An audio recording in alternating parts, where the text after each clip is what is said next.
Praise lord, అందరికి వందనములు. కొర్బాన్ అంటే అర్థం ఏమిటి? కొర్బాన్ అంటే దేవార్పితమని అర్థము. ఒకడు తన తండ్రినైనను తల్లినైన చూచి నా వలన మీకు ప్రయోజనకరమైనది ఏదో అది దేవార్పితమని చెప్పిన యెడల వాడు తండ్రినైనను తల్లినైనను గణపరచక్కర్లేదని చెప్పుచున్నాడని మత్తయి సువార్త 15వ అధ్యాయం 5వ వచనం రాయబడి ఉంటుంది. అదేవిధంగా మార్కు సువార్త 7వ అధ్యాయము 11వ వచనంలో కూడా రాయబడి ఉంటుంది.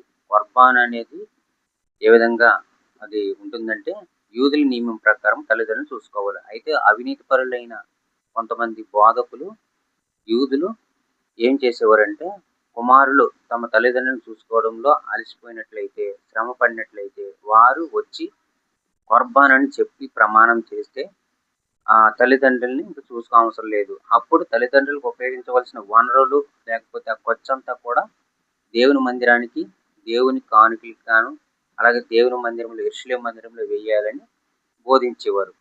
ఇలా యుక్తినీతి వారు ప్రదర్శించేవారు. కానీ యేసుక్రీస్తు ప్రభువారు మత్తయి సువార్త 4వ అధ్యాయంలో, మత్తయి సువార్త 15వ అధ్యాయము 4వ వచనము, 6వ వచనంలో కూడా తన తల్లిదండ్రులను గణపరచవలెనని రాయబడి ఉన్నది.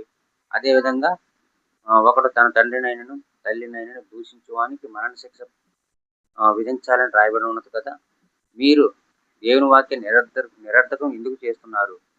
మీ పెద్దల పారంపర్యాచార్య నిమిత్తము దేవుని వాక్యం ఎందుకు నిరర్థకం చేస్తున్నారని ఆయన సెలవిస్తూ ఉన్నాడు.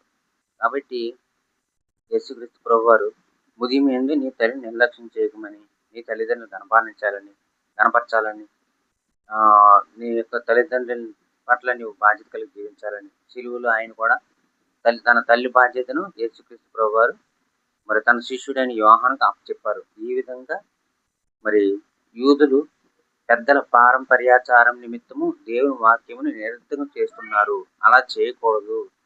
అది మీ యొక్క కొర్బాన్ అనేది చెప్పడం, తల్లిదండ్రులు నిర్లక్ష్యం పెట్టడం, వారిని తృణీకరించడం, వారు ఇంకెలా పోషించబడతారు అని ఆయన హెచ్చరిస్తున్నారు. ఇది కొర్బాన్ అంటే దాని అర్థం. Thank you very much. Praise Lord. God bless you.